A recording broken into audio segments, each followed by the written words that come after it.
Mishmash. Painting tutorial.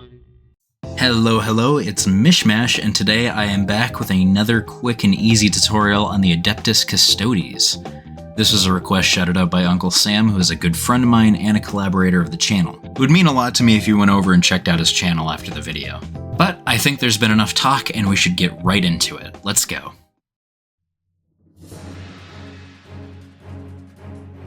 First, after zenithal priming, we will coat the mini entirely with rinox hide.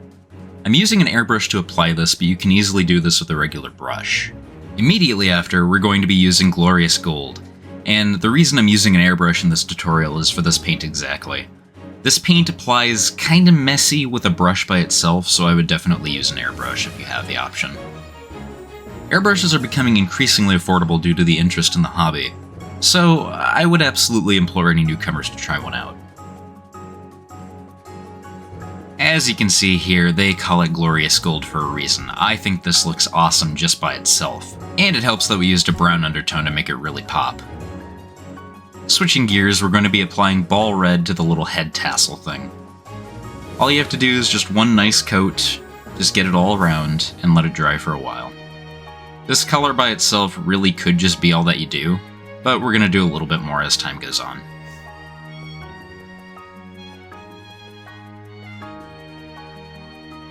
Back to the main miniature, we're going to be using Vallejo Game Color Metallic Silver, and we're just going to paint in all the little coils between the legs.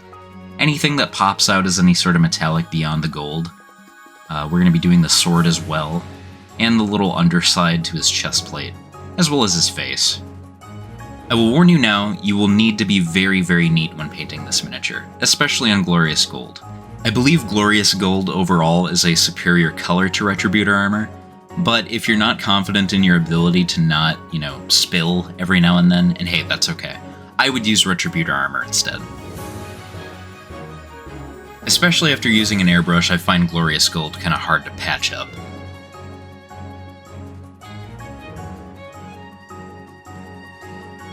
These colors are so shiny and gorgeous that I actually feel a little sad that I have to shade them. But it'll pop out even more if we shade it. I'm going to be using reikland fleshshade for this, and be very selective about where you put it. I would put it all in the recesses using a detail brush. We're going to be cleaning up a little bit later, and like I said before, glorious gold is kind of a hard color to clean up, but this shade is just soft enough that we can easily get away with it. Just do your best to keep it in the recesses, don't do a huge pool, and you don't really need to really use all that much. Like I said, be selective.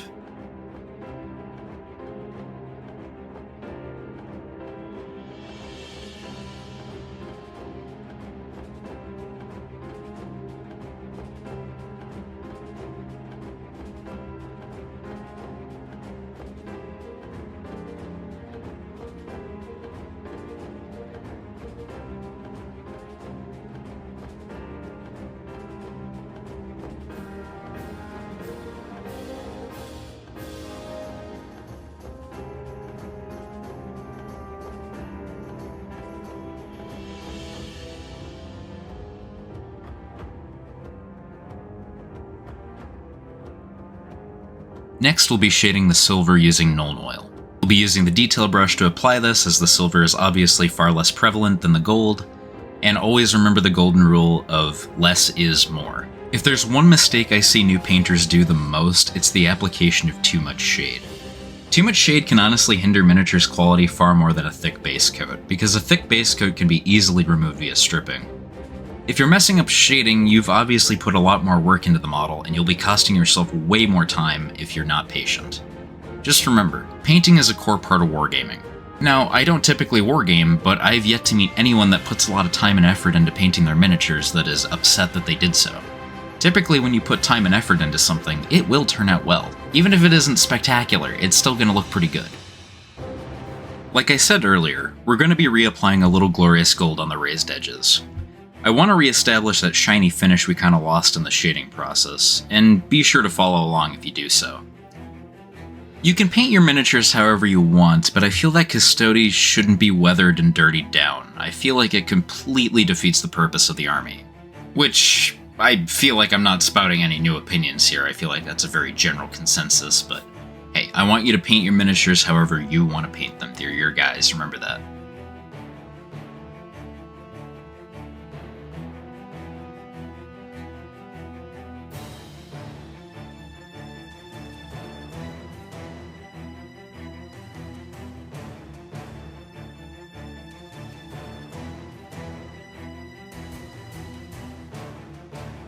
Next, we'll be using rinox hide to paint anything leather on the miniature, and this will include his gloves, the loincloth, and the little straps on his boots.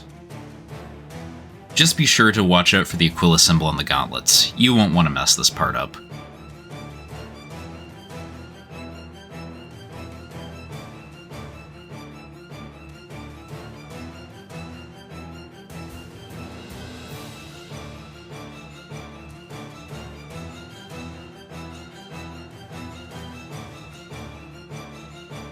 Next, we'll be using Tyran blue to add a nice shiny blue effect to the sword. Blue shades are a great way of adding a new, cool steel look to any weapon. It can also give the effect of energy searing through it if you're doing a power weapon. And if you want to add on to it, you can do some freehand lightning bolts, but I'm going to do that in another video later on.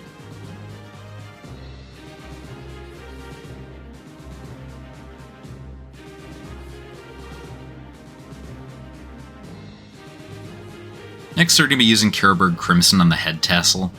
Like I said earlier, baal red could be just fine for this, but I like having just a slightly darker shade in the recesses just to make it stand out a little bit more. For the little ribbon stringy things accompanying the leather straps on the loincloth, we're going to be using berserker red from Two Thin Coats. We're also going to be using this color on the grip of his sword. This opinion is nothing new, but I feel the Two Thin Coats line is a really solid selection of paints. It seems to replicate GW's style while applying easier, and I've held the belief that GW's colors are actually a really nice start for newcomers. I only own a handful of these paints, however, so don't take my opinion with too much faith until you've done a deeper dive.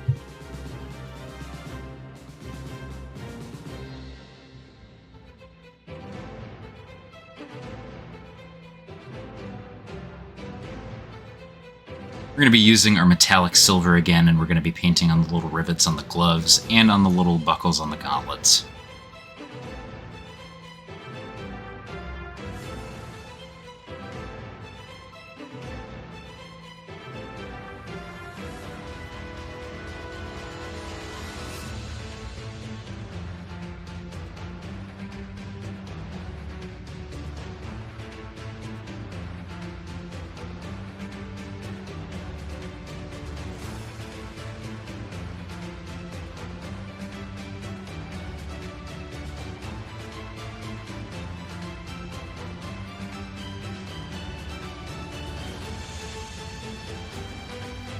To paint the bullet casings inside of the weapon, we're going to be using Spartan bronze from Two Thin Coats.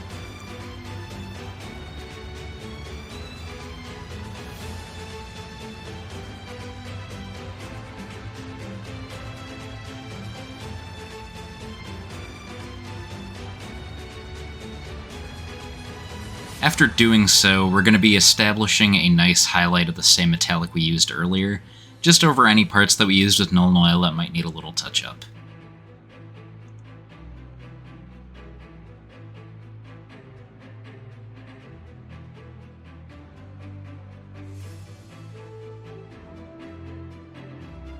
After doing so, we're going to be using a small dry brush, and together we're going to use glorious gold and a mixture of our silver. We're going to be focusing this on the sharpest edges of the miniature, and if you wish, you can freehand using silver metallic.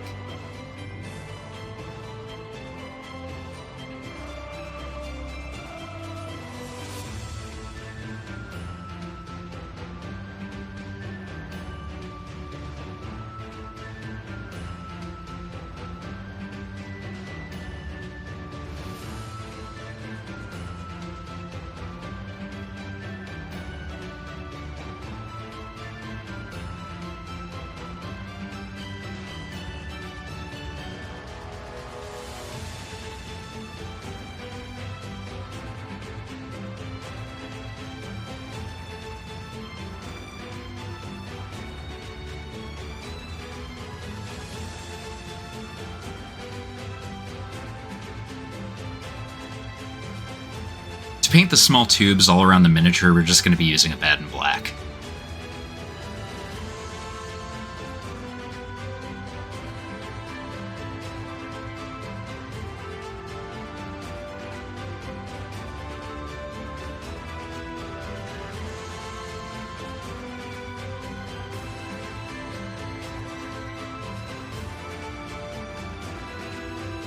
To shade these little ribbons down by the loincloth, as well as the grip of the sword, we're going to be using caroburg crimson. Following this shade, we're going to be using strong tone from Army Painter on all of the areas we're going to be painting leather. This is also a great color for shading in the ammunition casings, so I would do that as well.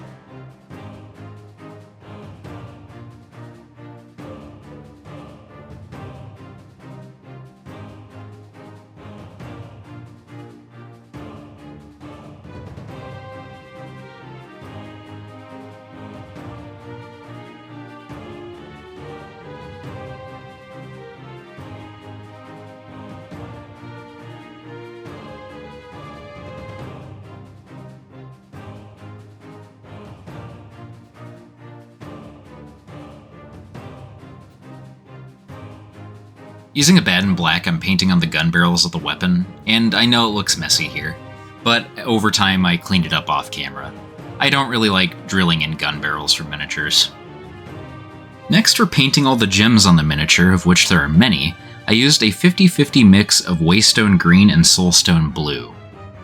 I wanted to give this kind of cyan, turquoise-esque color to the gems, and I think these two colors together actually mix quite well. I like to make sure that the gems are nice and opaque, especially for this kind of color. There's about a billion different ways you can do gems, but I think this color in particular contrasts really well with the glorious gold. To finish off the head tassel, I did a dry brushing of Evil Sun's Scarlet. We don't want to make this color too bright, and keeping the red muted is essential to the miniature. If it were too bright, it would detract from the main part, which is the gold armor.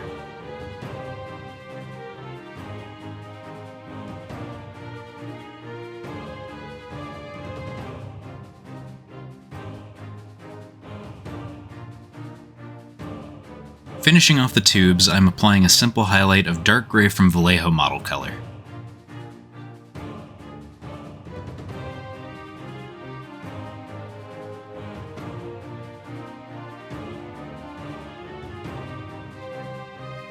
To paint the eyes, we're just going to fill them in very carefully with Blood Angel's red.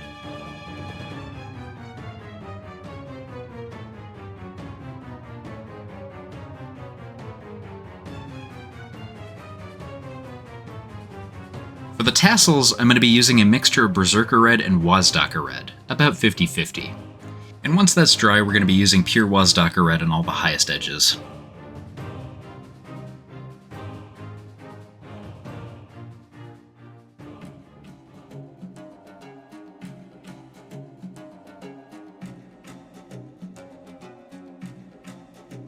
I then decided to add rinox hide to the wazdaka red and the berserker red mixture, leaving it in a 1/3 of each paint. Using this, I would highlight the gloves and all the leather on the miniature.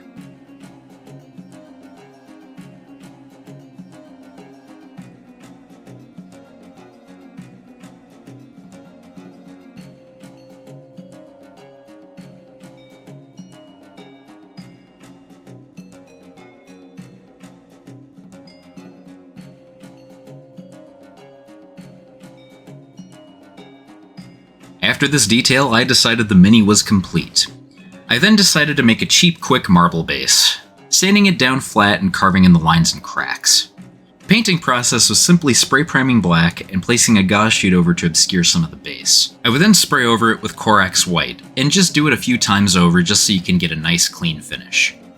To strengthen the black, I would just use abaddon black and trace along where the edges are. And to finish it off, I would add a nice little gloss varnish to it. I'm only going to be providing a very brief rundown on how to do this, as there's already a plethora of videos on YouTube on how to do marble bases. But overall, I think this guy looks awesome and he was really easy to paint.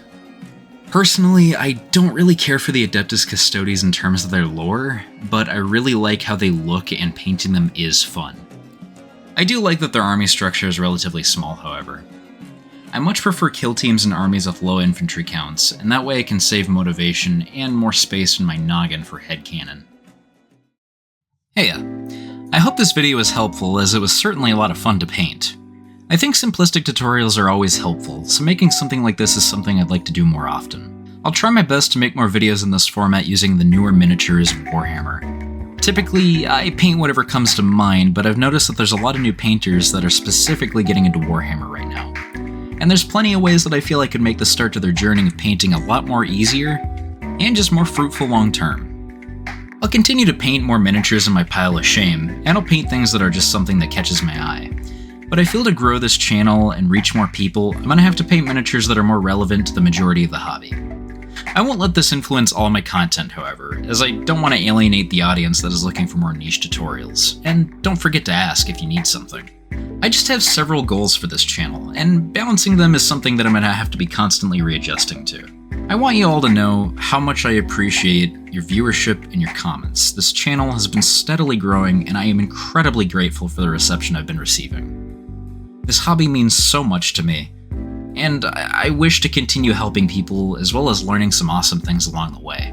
Like always, leave a like, comment, and subscribe if you liked what you saw. It helps so much.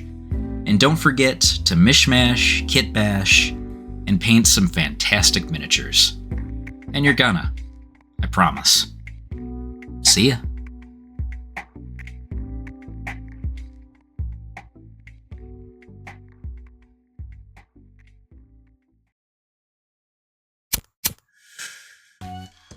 Hey man, I'm back. I was gonna do the bone zone thing, but I realized that I had no plan for it, so here I am.